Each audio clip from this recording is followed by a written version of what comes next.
Hi guys, this is gsn.com and I'm here with the HTC One M9, the HTC flagship of the year 2015, and this one is a handset that was announced at Mobile World Congress 2015. On March 1st we were there, we saw it, we did a quick hands-on, and now it's here for a full review.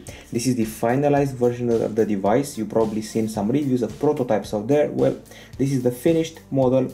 The price tag is $649 in USA, free of contract on all the big carriers.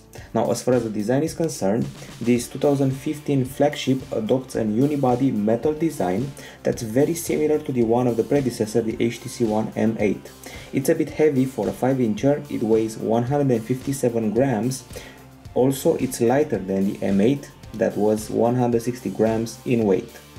I should say that the thickness here is 9.6 millimeters. The M8 was 9.4 millimeter thick, so this one is a bit thicker. Our unit combines the silver color with this copper gold, so to say. Theoretically it's gold, basically it should be a bit like copper, so silver plus gold, that's the version we're testing right here. You can find it in silver, gold or black. Those are the versions you can buy the phone in, and the design feels a bit layered, if I can say that, because we have this extra ridge around the device. It's like a bumper has been stuck to the shell of the M8, that's the impression. The idea here is to guarantee better grip because there's this leveling here. It's like a stepping stone between a part of the design and the other, and it increases your grip. It hangs to your fingers, that's the idea, so you won't drop the device. The handset obviously looks nice. As you can see, it's made of premium materials. I mean metal and I mean glass, and it sits well in the user's hand. Also, if you're planning to use the device with a single hand like I'm doing right now, you can reach all the areas of the screen with no hassle, so that's pretty good. Other than that, I have to say that it's a pretty long device. If you put it next to an LG G3, you'll see that it's basically just as long, and that one is a 5.5 incher. It's a solid handset, it has a nice feel and also solid. It doesn't feel fragile at all. And at the front side, let's see what we get here. So at the front side we got the boom sound speakers, top and bottom. We got a powerful front camera here. We got the sensors included here. The notification LED is hidden within the top speaker, and there's this useless black bar here that HTC will not get rid of. They said there are vital components underneath. Well, we don't know what to say about that. And now the virtual buttons are on screen right here. I would have to say that I would have preferred to see capacitive buttons here only to free a portion of the screen. At the back we have the main camera and the two LED flashes. There's also a microphone here, and there are these plastic cutouts for the antennas. Also, there's sapphire protection on top of the camera lens. At the top we have the infrared emitter in this area here, and no longer, the on-off button is no longer here. At the bottom we have the micro USB port and audio jack. On the left side there is the nano SIM tray that can be propped open with a special metal key. While on the right side there is a ton of things. There is the micro SD card slot, there are the volume buttons that are very thin, and finally the on-off button that has an interesting pattern here. It has some little lines on it, so it increases its grip and makes it easier to press. I have to say that I've pressed the volume down button 1,000 times. I'm actually mistaking the on-off button for the volume down button, so maybe the placement isn't very wise for the on-off button. Still, it's better than at the top, where you could never find it with your finger. Other than that, I have to say that these new edges make the phone feel a bit thinner, because if you actually measure only them without the rest of the body, they're thinner than the predecessor. Overall, this is a premium phone with premium materials. The changes from the predecessors aren't very big. There's a bit of wasted spacing here. The bezels aren't very slim, and other than that, it's a pretty massive device for a 5-incher. So regarding the design, the conclusion is that we get an elegant design, but a massive phone also. Now, as far as the specs are concerned, this model offers a display that's a Super LCD3. It's a Full HD screen, and it's basically the one like the one of the HTC One M8. That one was also a 5-inch Full HD Super LCD3. This one is also a Full HD Super LCD3 5-incher. This time we get Gorilla Glass 4 protection as an extra. Inside the phone, we'll be able to find an octa-core Qualcomm Snapdragon 810 processor, which is a pretty famous CPU and a pretty controversial one because of its problems related to temperature. Anyway, those are supposed to be solved, and this octa-core CPU is made out of 4 cores of the Cortex A53 kind, clocked at 1.5 GHz, and 4 cores of the Cortex A57 kind, clocked at 2 GHz. There is also an Adreno 430 GPU, 3 GB of LPDDR4 RAM, and 32 GB of storage on this model. There is also a microSD card slot that can add an extra up to 128 GB. At the back, we got a 20.7 megapixel camera with dual tone, dual LED flash. At the front, a 4 megapixel Ultrapixel camera. It's actually the one at the back of the M8, if I'm not mistaken. On the connectivity side, we have Wi-Fi 802.11, ABGN AC. There is also DLNA. There is also Wi-Fi Direct on this model, and we also get GPS, NFC, LTE. There's GLONASS, there's infrared, there's Bluetooth 4.1. We got FM radio in the mix here, micro USB 2.0. There's MHL, and in the section we like to call others, we'll find stereo speakers with boom sound technology and Dolby.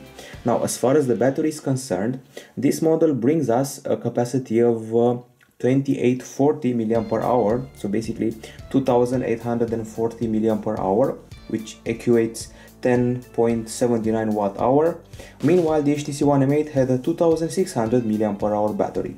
On paper, this battery should provide us with 400 hours of standby or 25 hours of talk time. In our test, that involves HD video playback in a loop with Wi-Fi on and brightness of 50%, we achieved a time of, so let's see, we got here 6 hours and 7 minutes on this device. It's written right here, 6 hours and 7 minutes. If you round it up, you'll get to about 6 hours and 9 minutes of playback time, which is quite low by any measurements out there and quite a bit disappointing. The Galaxy S6 achieves 9 hours and 49 minutes, and we only achieve 6 hours and 9 minutes. Meanwhile, the HTC One M8 achieved 10 hours and 15 minutes, so 4 hours more than this model, which is a bit of a letdown. Also, the iPhone 6 offered us 11 hours and 30 minutes, so it's possible yet again to be let down by this model. So keep in mind, the iPhone 6 offers almost double the time of this battery, which is a letdown. Now, as far as the PC Mark test goes, we also perform that. This one stresses the battery continuously. It's like simulating a working environment. You're taking calls, making calls, web browsing, editing photos, and that amounts to 4 hours and 57 minutes. Not very bad, but also not very good. For example, the OnePlus One achieves 5 hours and 50 minutes, Galaxy S6 7 hours and 6 minutes, and the Galaxy A5 is somewhere at 6 hours. This is a bit unimpressive, and overall the battery is a bit disappointing in my book. And I was using this device for a few days, and I noticed that the battery keeps dropping in pure eyesight. So as I'm using it, I can see the battery dropping in real time while taking photos and during other basic stuff. The charging is normal, I would say, normal for 2014 maybe, 2 hours and 20 minutes. Meanwhile, the Galaxy S6 is able to charge in 1 hour and 10 minutes, and the HTC One M8 2 hours and 30 minutes. Okay, so that being said, we go to the settings area, power, and here we got power saver that optimizes the battery life. It conserves CPU usage by decreasing the CPU throttling, reduces screen brightness as well, turn off vibration feedback, put to sleep when screen is off, I mean data connection, and then there is the extreme power saving mode. This one can be triggered at a certain battery level, and here's what it does. Many Android functions are unavailable in this mode, including the ability to remotely lock, wipe or locate your device. It changes the experience into this style-based interface. Only the basic features are available, some of them are lacking. You'll no longer get data in the background if it goes to standby, and several other changes. So once you access that mode, you'll only be able to use the phone, SMS, mail, brightness will be reduced, vibration will be off, notification will be off, auto sync will be off, you will have big tiles to work with, and that's pretty much an alternative to the ultra power saving from the Samsung devices. By the way, extreme power saving is also present on the HTC One M8, so you're not missing out on anything. We got here a history showing us how we use the battery with cellular, GPS and other things like that, battery level, and there's sleep mode that turns off data connection during long periods of inactivity, like during the night time. You can set a sleep time here if you want to be remembered. Overall, it's a pretty weak battery. 6 hours aren't going to cut it, especially compared to the 10 hours of the HTC One M9 and the 9 hours and a bit of the Galaxy S6. Now, as far as the acoustics are concerned, theoretically this is the strong point of the HTC flagships. HTC One M8 and M7 had great boom sound speakers, and this model, the M9, also brings boom sound speakers, dual stereo boom sound speakers, one at the top, one at the bottom, this time with Dolby technology. So let's get straight to it. This is the media folder. We got a music app with probably the simplest UI ever. We got these tabs here for artists, albums, songs, playlists, folders, and that's about it. And then we got the FLAC compatibility. If you want to play FLAC files, it does it. We have a gray interface, and if you open up a tune, this is the interface. We got a nifty visualizer here, we got a queue, and then there is the option to update album art, details, share, set as ringtone, and settings related to album art, artist, photos, lyrics, and Wi-Fi. No trace of equalizer, sadly. Okay, so let's actually listen to a tune. Let's turn up the volume.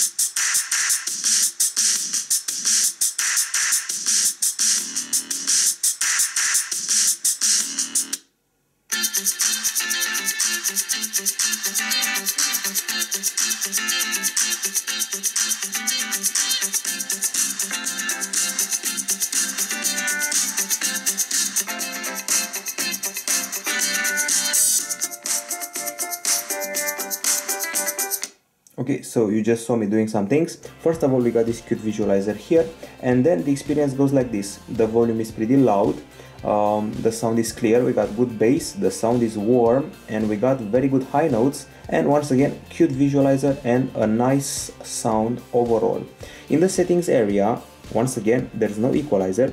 You can go from music mode to theater mode. Basically, the difference goes like this. In music mode, everything feels more natural. In theater mode, everything feels more cinematic, more dramatic. The percussion is more prominent, if you want. That's the difference. You can also perform a 3-finger gesture to send your music playback to the closest device, like some wireless speakers or things like that. And now, speaking of accessories, we got these headphones here, which are basically exactly the same as the ones that came with the HTC One M8. Pretty minimalistic design. They're kind of small compared to what you see out there, smaller than the AirPods, smaller than Samsung's earphones. They're very comfy, they have very good noise cancelling, they have a very small remote, which is quite okay, no objection about that, and they connect like this.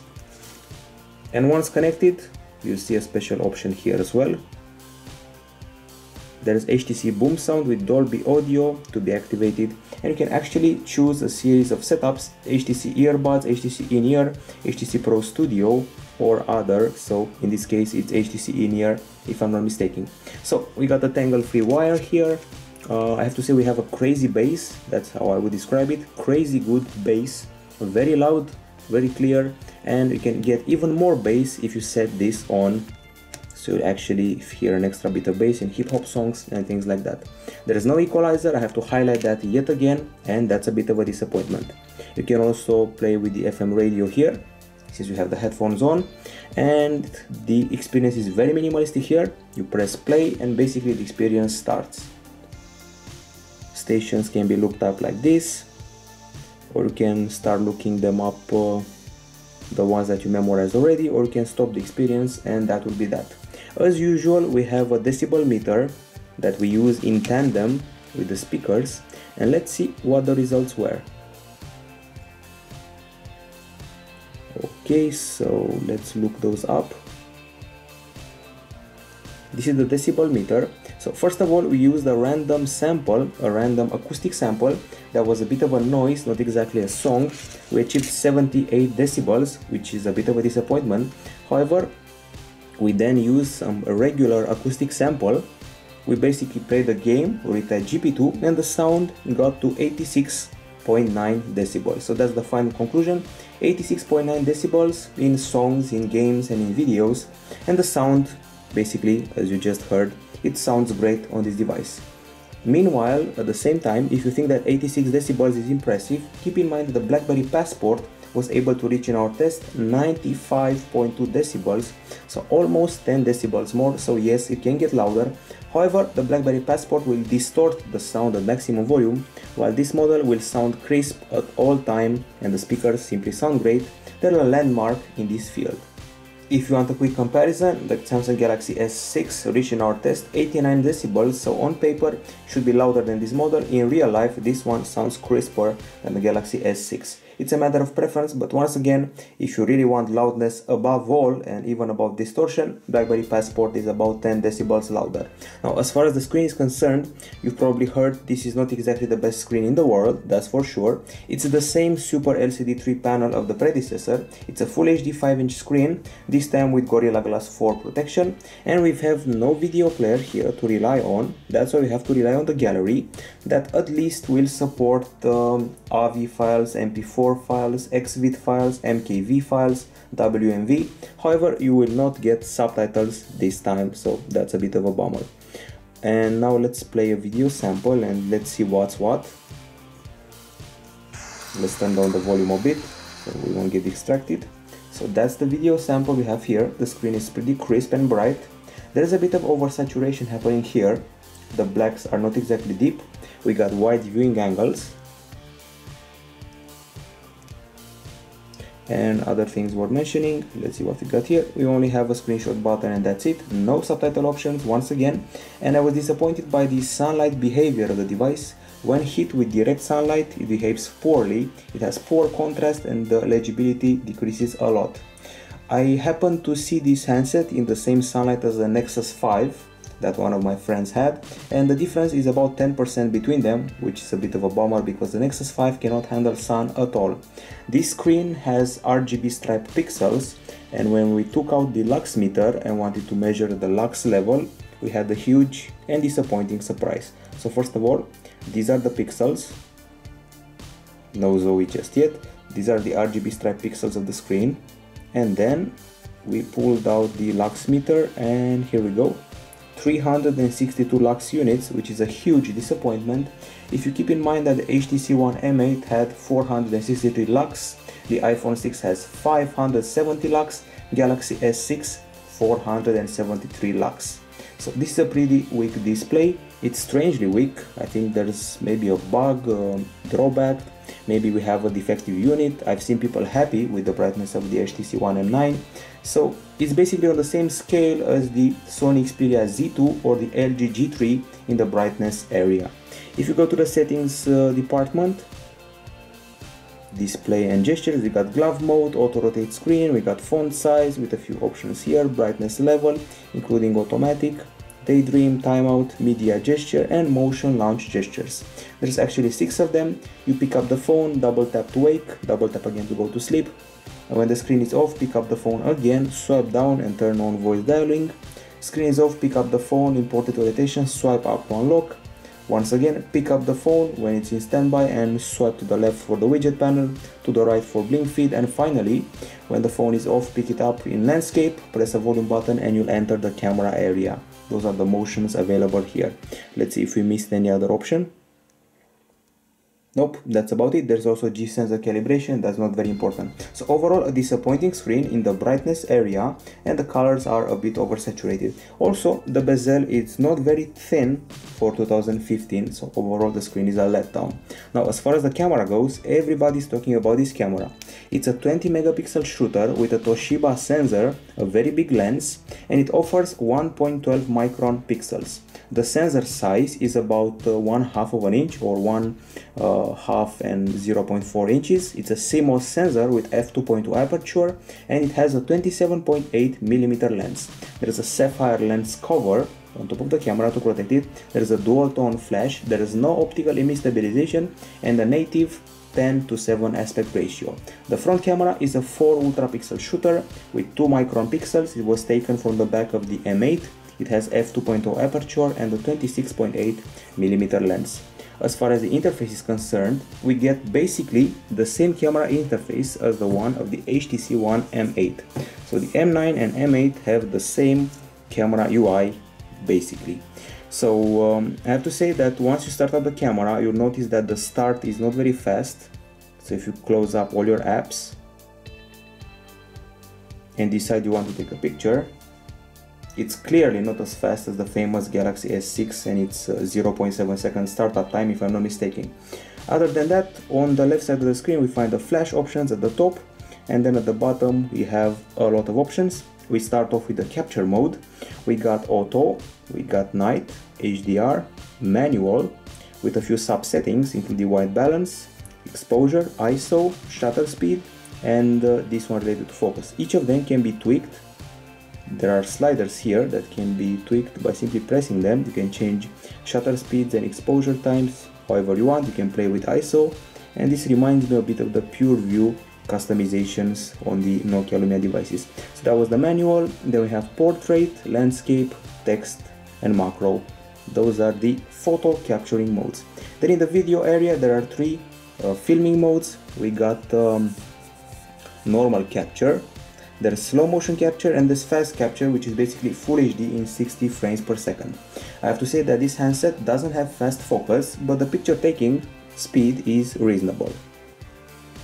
I wouldn't say fast, I would say reasonable. We also have options for ISO, exposure, white balance, and finally we get to the very rich settings area. By the way, the UI is very simple. It's based on a white background and gray highlights. We have here the option to save a custom camera setup.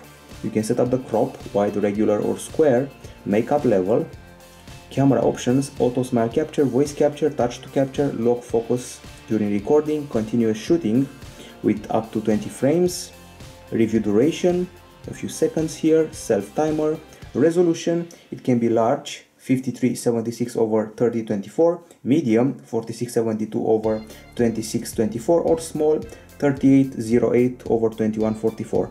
You can also tweak contrast, saturation, and sharpness if you want to, and then you can choose to film in 4K, which is a novelty for HTCs, Full HD, HD, or lower.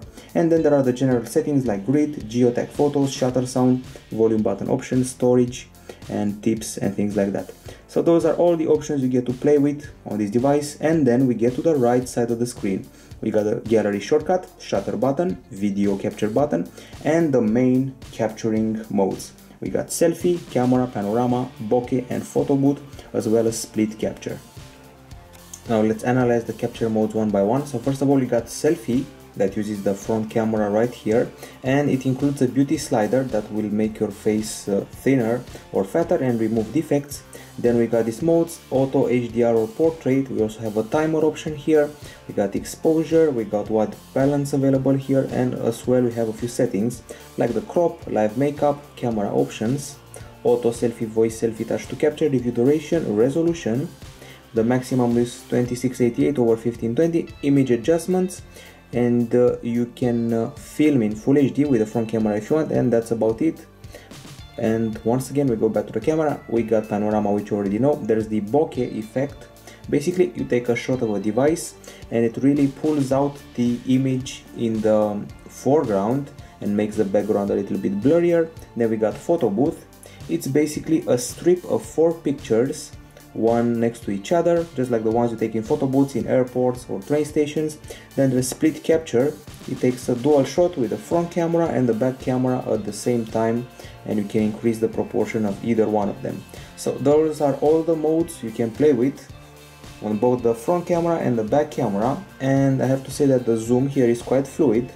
We don't have an exact level of the zoom, so we don't know if it's 8x, 6x, or 4x. I'm guessing it's about 4x or maybe 5x. Anyway, let's actually take a picture of this castle right here and let's analyze it fast. So I have to say that the level of detail is quite good. Once we start zooming in, the image quality is okay, the colors are okay, but we're in optimal conditions right now thanks to this lighting system here. If you keep the screen pressed, you'll trigger the auto exposure and autofocus. And that's everything we have to say about the interface. It's time to go to the gallery and see how we did. As usual, we went overboard and did too many shots. We got about 200 pictures taken with this camera, so let's analyze them one by one. First of all, we start with a few shots taken in a full sunlight day. Everything is sunlit. As you can see, the colors are very vivid, almost oversaturated. I say almost because that's how they look in real life. Some of the pictures were pretty burnt by the sun, like this one. I recommend you check out the gallery in our full text review because on this small screen you cannot exactly see all the defects. This is the panorama. It's pretty wide. It was taken pretty fast. It has no problems with direct sunlight contact. However, the level of detail is a bit underwhelming. Next up, we got a few colorful shots. And some of them are a bit sunburnt, some of them have a white hue on top of them. It's like a white layer on top of the pictures, which for a 20 megapixel camera shouldn't happen. We got this picture right here, which is a pretty good macro, this one as well, and also this one and this one. And this is where we try the bokeh shot. This is it. The foreground looks very crisp, the background is blurred out in order to highlight the foreground. Even more shots here with colorful stuff. Some of them are well captured, some of them are sunburned, some of them are exaggeratedly lit. So normal shot, and we should get the HDR shot in here somewhere. So this is the normal shot with the exaggerated brightness, but HDR corrects it and makes the sunlight more realistic, so that's good. Here we play with the zoom in. We started zooming in from the same distance, and at some point the details became blurry, which doesn't happen with the Galaxy S6 or the Nexus 6 if you really want a comparison.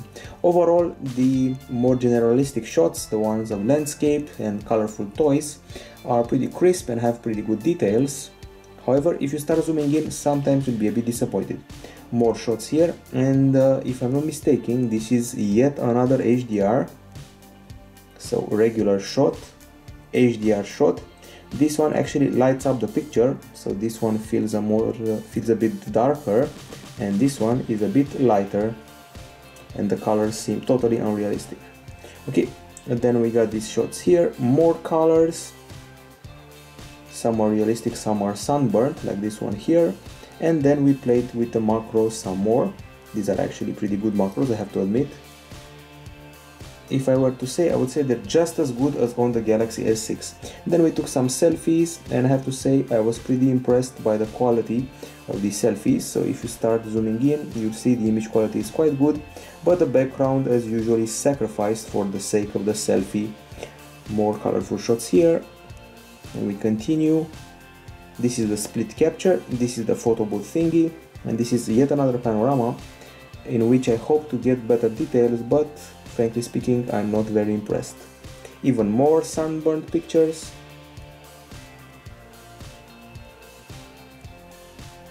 This one actually came out okay. It appears that the sunburned pictures usually happen when there's color in the mix.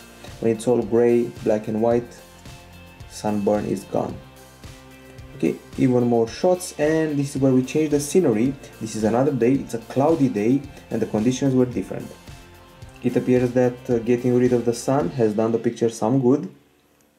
These cars actually look crisper than the toys in the images before. And now inside, this is artificial lighting. We're inside the tent with these cars being shown off. And I have to say that some of the pictures didn't exactly come out well. This one is blurry and had a whitish hue on top of it for no reason whatsoever. Lighting was good, but somehow some of the exposure got all wrong for some unknown reason. Overall, the details are pretty good, however some of the shots are very disappointing and very blurry for unknown reason. Just look at the halo we have here, a strange white halo around the bikes for no reason whatsoever. Also happens here, a white halo above the image. Indoor shots not very good, daytime cloudy shots pretty good. Maybe the gloss of the cars is what spoiled the experience. Okay, and then we have a bunch of more shots to show you. Here we changed not only the time of day and the conditions, but also the town. Pretty good macros here of flowers. So yes, if you really want to take macros, you can do that with this handset with very good details. However, in landscape shots, you'll see that the details aren't exactly very good. Cloudy day here, good colors, decent details unless you start zooming in, okay HDR. And now it's time for the most important test of all, the low light shots. So we took some shots during the night time, only to be hugely disappointed. This camera cannot handle light sources. Also, it takes blurry shots, that's for sure. The level of detail is horrid here. The image seems to be moved. You cannot exactly make if those are apples or, I don't know, Christmas globes. And things got even worse after that.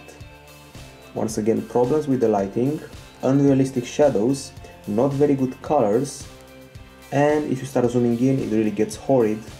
Everything becomes a blur. So in low light conditions and during night time, the HTC One M9 camera disappoints. The colors are washed out, zoom brings a huge loss of detail, there's poor light handling, and the camera is very weak. There's even focus loss at night and a lot of noise.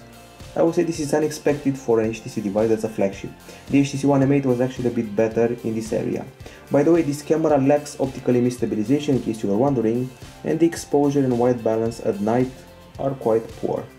I would even go as far as saying this camera is poorer than the HTC One M7 during nighttime capture. So it may be the fault of our unit. I don't know if that's it or not. Maybe a software bug, maybe a fabrication bug. We actually used two HTC One M9 units and both of them were underwhelming. Now, as far as the videos are concerned, we have quite a lot of those as well. So let's start off with video number 1, which is this one here. It's very colorful, probably the most colorful of them all of those we captured. And let's turn up the acoustics. Very windy day, by the way. Full HD, 29 frames per second, 20 megapixel bitrate, pretty good colors, poor stabilization and pretty bad wind, but the focus was okay. Some sunburn in there. Next up we have a 4K video to show you. It's this one here. Obviously the image is very crisp, 42 megapixel bitrate, focus is okay, details are also good, stabilization is so-so, and colors are pretty realistic. Once again, the wind is pretty bad.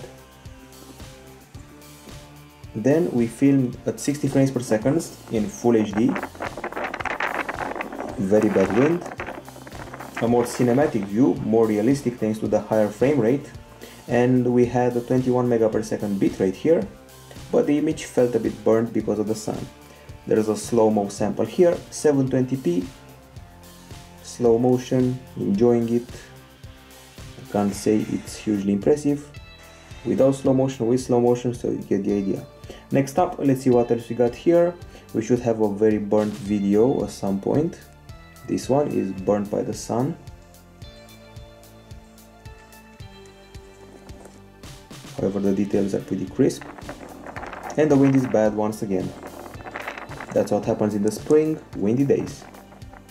Obviously you can see those on YouTube for a bigger view, not this small screen. And at some point we even got to the stabilization. I know the phone doesn't have stabilization, but neither does the iPhone 6. The iPhone 6 Plus has it, the iPhone 6 doesn't. And the iPhone 6 manages to handle climbing stairs with digital stabilization just fine. Apparently HTC One M9 cannot handle it and stabilization is very poor. Okay, and now we get to the video taken of those cars. We have pretty good acoustics here, but it's a trademark song, so I cannot show you. This is where the exposure changes violently, which is a bit of a problem. At least the colors are good, but there's that halo around the gloss of the cars that bothers me a lot. And the details are very blurry here for some unknown reason. So in low light, the camera is very poor. And things will get even worse at night, and I mean really bad. This is a full HD video taken at night. It feels like a VGA video, to be honest. The frame rate drops to 19 frames per second. The lighting is handled poorly, at least the focus is okay and stabilization is decent, and acoustics are also decent. In spite of that, I have to say I'm totally underwhelmed by the quality. There is noise, there is blurriness, there's even a loss of focus and poor handling of the lights. Overall, I have to say that the HTC One M9 has the weakest flagship camera I've seen in years, and I keep wondering, it's a software bug, it's a camera bug, was there something on the lens, is the sapphire glass harming the camera? We cannot tell exactly what's wrong. We have 200 pictures to prove you that something is wrong here, and about 20 videos. We have videos and pictures of cars, daylight shots, sunny day shots, cloudy day shots, nighttime shots. All of them prove that this is not a good camera. It may be a 20 megapixel shooter, but it doesn't behave like one. It behaves like a 13 megapixel camera from the times of the LG G2 and the Galaxy S4 if you really want a comparison. It's clearly below the Galaxy S6 and below the HTC One M9. In spite of that, I have to admit I am reasonably happy with the front selfie camera. There is the selfie section and the details are good, colors are good, everything is okay aside from the background, which doesn't really matter in this case. So good and bright selfies, and the back camera, while it may take some good shots and good macros, doesn't feel like a new 20 megapixel shooter. Now if you want to do some editing, you can select a shot, maybe a more colorful one, pick a car or a bike, and you have these options here including Zoe, Themes and Editor. So if you want to discuss photo editing and things like that, let's go to the camera shots and maybe select a picture such as this one here, and then you can see three options here. You got Zoe, you got Themes and you got Editor. Let's take them one by one. So if you select Zoe, here we go. You will be able to create a Zoe. If you're familiar with the HTC One M9 and HTC One M7, they both had this feature and it has evolved throughout the years, and you select a series of shots and you can also add a video in the mix if you want to, and even more images, even a slow-mo video. Right now we're headed towards a long clip, then you press OK and this is your Zoe. It's basically a summary of the things you did over the last days if you're selecting all those clips and photos. You can change the theme with a series of options here, basically a filter, and you can change the music from a series of tunes that are offered by this application. So that's Zoe in a nutshell.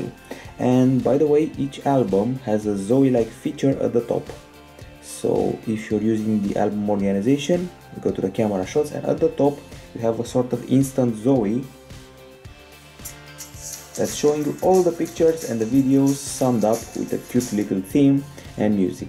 Same goes for here, even the screenshots are covered, and that's that. So Zoe hasn't changed very much, maybe some design cues and some colors, but overall the idea is the same, only now it's very intuitive. Now as far as themes are concerned, let's go back here. There is a cool little feature called Themes. It allows you to create a theme using your shot. If I select this one, I press Themes. This is actually a new feature for the HTC One M9. I can select a series of filters, then I press Next, then I crop the theme, I press Done, and right now I've created both a wallpaper and a series of special icons and more home screens to play with. All of them are based on the basic colors extracted from the picture. And in case you're not happy with the result, there are a few variations, templates, and you can actually edit them, use other wallpapers, change the texture and colors, change the icon sets,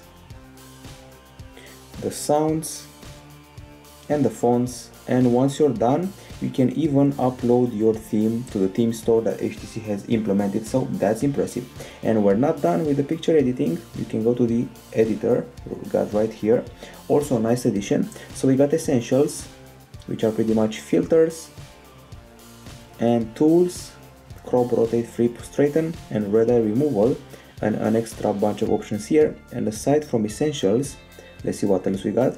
We got something called flare. This one includes frames and also lets you draw on top of the pictures with a series of options available right here. Okay, we go back, we discard, and let's see what else. We got effects, we got shapes, photo shapes, prismatic, double exposure, elements and face fusion. Elements is a very cute thing. Basically it brings the photos to life. You can add fog, shapes, little hearts coming out, sakura, dandelion, snow, bubbles, confetti, and each of them are customizable in size and display. Okay, effects, and then we got touch up that allows you to modify the skin, lighting, face contour or eyes of a subject. So that's basically the photo editing you're going to do. Very cool, a lot of features, and that's fun. Now we're totally done with the photography. I'm going to head for the temperature area, where you'll be happy or less happy to find out what the deal with the temperature is about. So as you know, the HTC One M9 prototype from Mobile World Congress overheated. We saw that in action. Then some guys in Netherlands, if I'm not mistaken, tested the device and reached 55 degrees Celsius. Then HTC put in practice update. They throttled the Snapdragon 810 CPU lower, and we reached a more decent temperature. So after playing 15 minutes of the game, Riptide GP2, we achieved a temperature of 36.1 degrees Celsius, so that is pretty much okay. However, in my experience, after playing with the benchmark Basemark X for a while and a series of other benchmarks, I was able to reach a temperature of 48 degrees Celsius, but that was early on during the testing. I also have proof of that somewhere in here. So Basemark, here we go, 48.2 degrees Celsius. That's what the CPUZ app is showing. This is a rare occurrence. I have used a lot of benchmarks on the device, and only once or twice I have reached that huge temperature. Usually it will stick at around 40 degrees Celsius if you're using it a lot. Strangely, the device gets a bit hot at photo taking, but not extremely. As far as the browsing is concerned, you get Chrome as the standard web browser, and let's load up gsmdom.com. Not the fastest browser in the world. You'll see that in BrowserMark and SunSpider. The scrolling is obviously smooth. We got pinch to zoom here, and our website looks just fine on the 5-inch screen that we got here. Okay, so this is good old Chrome. And as far as the keyboard is concerned, I have to admit it, I don't quite like it. The buttons are a bit too big for this small screen, and they're not very ergonomically set up. At least we got a bunch of options to play with here. We got vibration feedback, sound feedback, and more advanced options. We got trace color, we got word prediction, and you can swipe around the keys in order to input stuff. You can write hello if you're swiping like that, but only if you activate it. Okay, so unhappy with the keyboard a little bit, and also not liking Chrome very much in this case. As far as the phone calling is concerned, I have to say that the earpiece here, or better said the upper speaker, has a huge volume. It feels like you're on speaker mode, on speakerphone at all time. That's how loud it is. So that's pretty cool. There's no distortion, the voice is very clear, you got good signal, good noise cancelling. There's speed dial here, there's a nice tab system to organize your contacts, groups, block contacts, a larger dial pad option if you want that, and that's about it. Good acoustic experience during calling. And now we've reached the area that everyone has been waiting for. I'm talking about the benchmarks. So let's see how we did. We got a ton of them. I decided to compare the HTC One M9 with the HTC One M8, Samsung Galaxy S6, and the LG G Flex 2. It's a battle of the Snapdragon 810 versus the Snapdragon 801, Exynos 7420, and once again Snapdragon 810. In quadrant, this model scored 28,393, while the HTC One M8 scored 24,000 and Galaxy S6 a huge 36,000. LG G Flex 2 scored 27,900 points, so pretty close to our model here. In Antutu, we had a score of 52,098 points, the HTC One M8 34,567 and Galaxy S6 68,000. Pretty impressive. Meanwhile, the LG G Flex 2 was closely behind, 51,000. In Nenamark, we had a score of 59.9 frames per second, HTC One M8 59.3, Galaxy S6 59.4. Next up, there is Valamo that has a score of 2971 in the HTML5 test. HTC One M8 had 1716, Galaxy S6 a huge 5462, and LG G Flex 2 4516. Then there's 3D Mark after a ton of other testing. And here we go. In the iStorm Unlimited test, we got 21,517, HTC One M8 had 17,000, and Galaxy S6 not very higher up, 22,141, and LG G Flex 2 23,000, so pretty big score right here. Now as far as GFX is concerned, We also played with it and we got a score of 26 frames per second in the T-Rex off-screen 1080p test, while the HTC One M9 surprisingly got 28 frames per second and Galaxy S6 46 frames per second, while the LG G Flex 2 had 48 frames per second in spite of using the same CPU. We obviously played with Geekbench 3 as well. We got 1007 points in the single core test and 3843 points in the multi-core test. HTC One M8 had 979 and 2900 respectively, Galaxy S6 1477 and 5077. Finally, LG G Flex 2 1100 and 3132. We didn't forget about the speed test where we had a huge surprise. We thought we couldn't be surprised anymore. Well, we were by this device, provided that we can find the test. Here we go. 29 megapixel in download, 27 in upload via Wi-Fi. It's the biggest score we've achieved so far, the biggest speed. HTC One M8 had 20 and 20, Galaxy S6 21 and 20, so the download and upload speeds on this model are basically huge. Not so huge are the browser scores. In BrowserMark we have 1658 and on the HTC One M8 we had 2607, Galaxy S6 2724 and LG G Flex 2 2031. There is also SunSpider testing here, very underwhelming, 1174, the lower the better here. HTC One M8 had 673, Galaxy S6 528 and LG G Flex 2 375.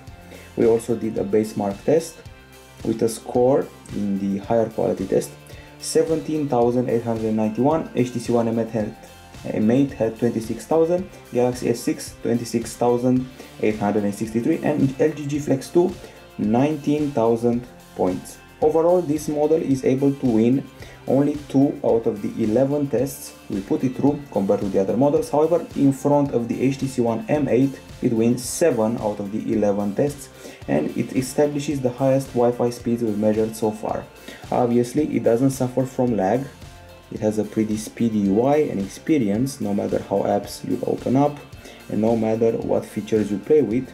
Speaking of playing, we also played with the game Riptide GP2 for testing purposes, and this one is a 3D graphics title that has special settings in the graphics area. You can set everything to high and really test out your device, see the lighting effects, speed sensation and other things like that.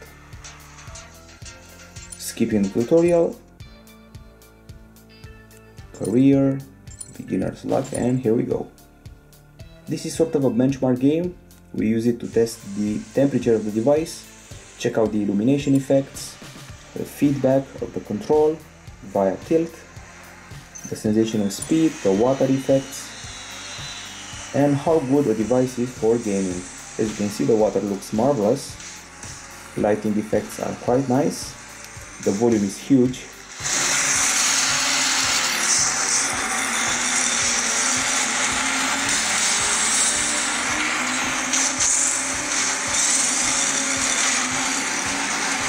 And gaming is a ball on this handset. Okay, now I want to talk about the operating system and user interface. It's that time again. As you probably know, we're running Android Lollipop here with HTC Sense 7.0 on top. It's actually Android 5.0.2. The main novelty here is something called Sense Home. It's this area here that has a collection of basically 8 icons. So we have about 5 or 6 apps and a few folders. Those are the ones that I use the most, so the system is able to learn my behavior and show me what I need. We got options like out, home or work, and these icons will change depending on the place you're at and the time you're at. So if it's at night and you're at home, you're more likely to watch YouTube and listen to music. If you're at work, you're probably more likely to access the calendar and mail and stuff like that. There are also suggestions here of apps you should install. I'm wondering if they're paid or simply recommended with good faith. These are also list and downloads, so that's what Sense Home is all about. It recommends you and chooses apps for you that are more likely to be opened by you at a certain time of day and at a certain place on the map. It adapts to your habits. Also, at the same time, in your lock screen, you'll see recommendations of places to eat at. So if you're leaving work or if it's lunchtime, Bring Fit together with Sense Home will recommend you places to eat suggestions. They'll take them from places like Yelp, TripAdvisor, or whatever restaurant suggestions are available on your device. Now another novelty here is called Themes. This is it, this is Themes. You saw it briefly earlier as I was creating a theme using a picture. You can also use HTC's theme store and download quite a few of them. So if you pick one, this one takes up about 0.15 megabytes. It has a description, it has reviews, it has related. So this one is actually a proper store. There's a recommended section, there's a themes section, there's a wallpaper section, icons, sounds and fonts, so you can dissect them and take them one by one, choose the one you want, combine them in basically million of combination, so you will have a unique device. As far as the interface is concerned, this one is actually funky. If I'm not mistaken, it's including icons from Symbian. Someone is an old school designer here, and that's how you create an image. And once again, you can upload it to the store and let everyone see your vision. If you have a cute pet, a cat, you can make it a star by making it into a theme. No other phone out there, no other phone maker has this unique attribute, so congratulations to HTC for doing something original for once. Multitasking is now handled via this area here, so let's open up some apps. Let's say music, calendar, Teams, YouTube, Chrome, and even the camera. And once they're all queued up nicely here, you can use the multitasking area, and that's how they're shown. As thumbnails, nothing has changed really here. You can see 9 thumbnails, you can flick up to close them, you can close them all. And there's also an option called pinning. You can pin an app to the screen, and basically it will lock the screen to that application and keep it like that. So that's the pinning, that's what it's all about. As far as the actual design of HTC Sense 7.0, basically it's a collection of icons, fonts and colors that borrow slightly from the material design of Lollipop. On the leftmost side you can find Blink Feed, a collection of feeds from your social networks, from news sources, sites. It includes Zoe stuff. It hasn't changed very much from HTC One M9. I would dare to say it hasn't changed at all. You can compose a new tweet, a new Facebook status. These are your services and apps. You got calendar, Facebook, Flickr, Foursquare, Google+, Instagram, Kid Mode, LinkedIn, Weibo, Tumblr, Twitter, and Zoe once again. And you can also add news. As you can see, GS and Dom is also on the list, so feel free to add it. Those are the apps we're using right now, and that's how you add content if you want to. And you can remove content, and you can see tips here. And we got the settings here. Obviously we got offline news reading, so that's pretty cool. Text only or full article, and you can manage home screen panels, and you can even remove Blink Feed if you don't like it. And if you want to see how this piece of news is actually seen, it takes you to Twitter, Facebook, or whatever source you're using. So this is Mashable, for example, and the organization is sort of like the one of Windows Phone, with a bunch of tiles with clear separation between them. So that's Blink Feed in a nutshell. Hasn't changed very much.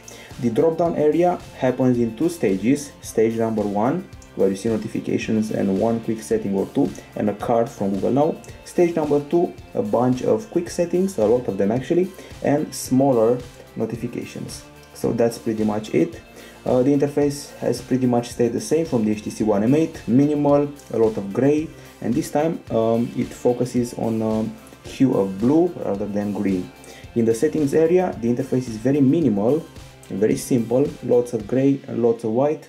I have to say we don't find any fancy options here. We got the connectivity options, Bluetooth, mobile data, HTC Connect for you to play media on other devices, and something called More, including the interaction with this little remote called HTC Mini Plus.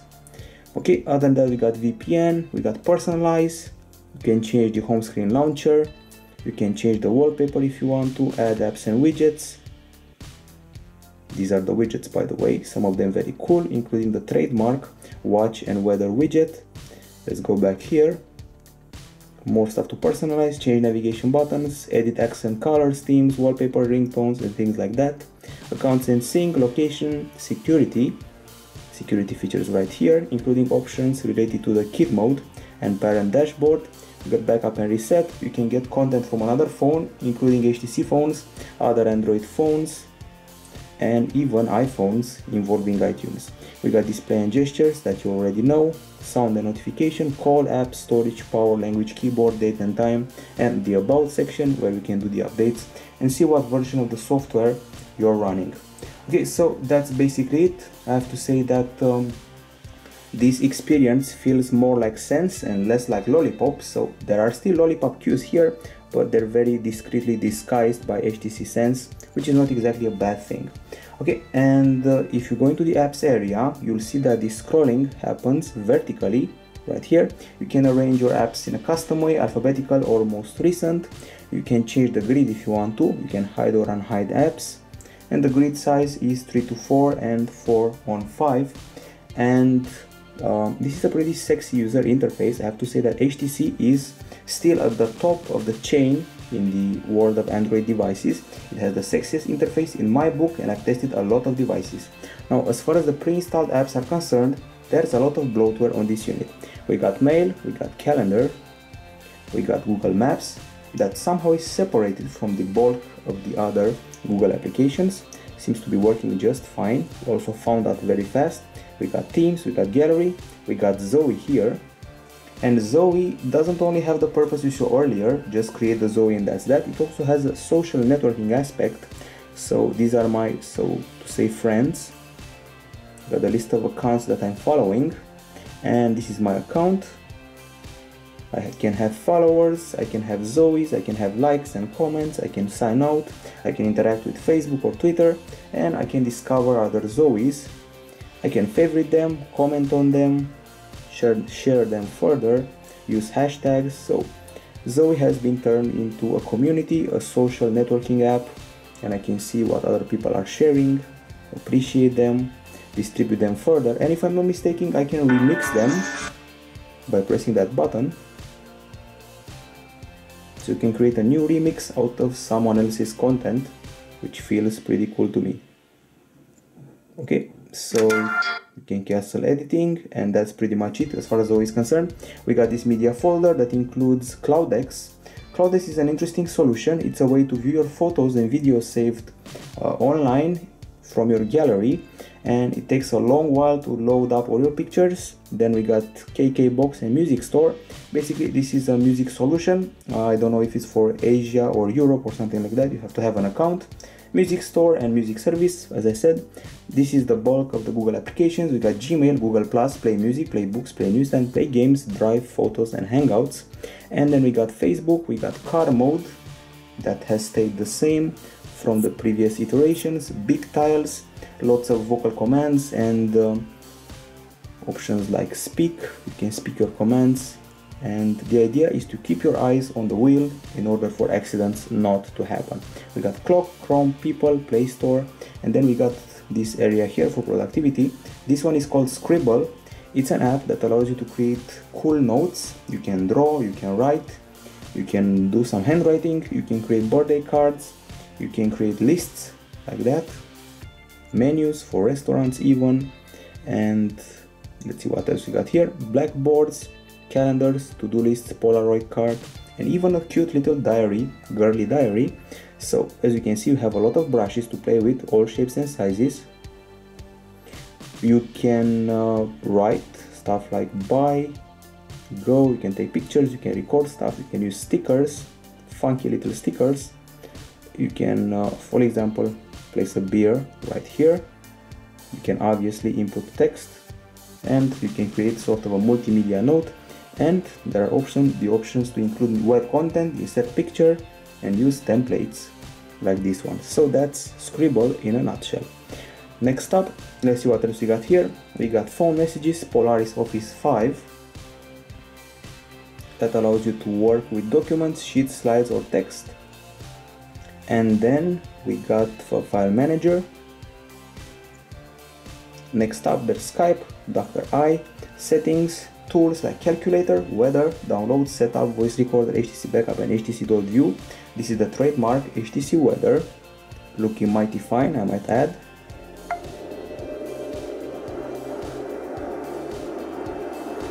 This interface hasn't changed from the times of the HTC Incredible handset, and that's not exactly bad. It still looks cool even today. Tools are done. We got HTC Community here, bringing you to a website. We got HTC Help, YouTube, Clean Master. I was surprised to see it included here. It's included pre-installed, and it's actually pretty useful.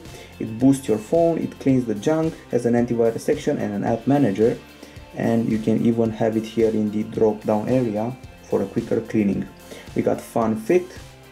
This one requires to have an account as far as I know. It can monitor your workout, calories burned, steps taken, distance, walking time. You got widgets. It's a very intuitive application. You got settings, you got about, logout, and let's see what this does here. For guest mode here, you can input your data and see how long you've been active. I'm guessing it has an alert if you're being sitting around for too long. We got news and weather, and we got Peel Smart Remote. It serves a double purpose. One of them is offering a TV guide, so you can see what's on right now, TV shows, movies, sports, and the other one is a remote for your set-top box, for your TV set, and a variety of other gadgets, with a lot of options included, as you can see. Okay, so yet another app that pre-installed, and that's all the list we had of pre-installed applications on the HTC One M9. Basically quite a bit of bloatware, but luckily you can uninstall most of them. We're at the end of the review, and I have to say again that I find the HTC Sense 7.0 the best UI and the most customizable one on a mainstream smartphone. So HTC has done a fine job on the software side, and now it's time for the verdict related to this handset. On the Pro side, we obviously have premium materials here. We have a good grip, we have good speakers, or better said very good speakers, great headphones, a good selfie cam right here up front, and this selfie cam is on par with the one we get on the Galaxy S6. The back camera can take good macros and it has pretty good colors. There are lots, and I do mean lots, of photo editing options, also photo sharing and theme creations. I like the fact that you can customize the interface with those themes, and I also kind of like this area here that speeds up the finding of your favorite apps. Other than that, the interface looks great, there's no lag, gaming is just fine, and we have a huge call volume with this earpiece here. Now we've reached the con side. The price is a bit too big compared to what this device offers. There is no optical image stabilization. The phone is massive and thick for 2015. The battery is underwhelming. Only 6 hours of playback doesn't cut it. There is no equalizer for these beautiful boom sound speakers, and we also don't have a proper video player on board. The screen is unimpressive as far as brightness is concerned. I've seen better, and the main camera was a negative surprise, producing lots of burnt pics, bad low light shots, white hues on top of pictures. It lacks optical image stabilization, and I have to say some of the shots will not look like 20 megapixel shots. And the phone still gets hot randomly. I can't exactly say I found a pattern, basically in benchmarks and while using the camera. Not overheating, just hot. Also, the benchmarks are unimpressive, and finally quite a bit of bloatware on board. So those are the cons. And now let's give the HTC One M9 some grades. So for design, we're going to go ahead and give it a 9.1 out of 10. For hardware, a 7.3 out of 10. And for operating system and user interface, I'm going to go ahead and give it a 9.5 out of 10. The final grade for this handset is 8.63 out of 10, which is kind of low for a flagship. Honestly speaking, right now you're better off buying the HTC One M8, simply because its camera behaves better in low light situations, it has better battery, a brighter screen, and frankly speaking, even the speakers up front are slightly louder. Also, via the software updates, you should be able to get most of the features that are unique to the M9. Also, I must mention that the HTC One M9 camera should probably have its bugs worked out by an update or two. That's wishful thinking, because in the end it may be just the fault of hardware and not software. We can only hope that it's only software in this case, and hope for the updates. Anyway, keep the grade in mind. GSM.com gives this device an 8.63 out of 10. It still has a premium design, it's made of premium materials, it's a phone with solid specs, but there's no clear selling point here. You will not buy it for the camera, you will not buy it for the screen. You may buy it for the speakers and from the front selfie camera, that's actually very good. However, the selling point is not very clear, and there is not something that really stands out and separates this model from the competition. So that's it from gsndon.com, 8.63 out of 10 for the HTC One M9. Bye bye.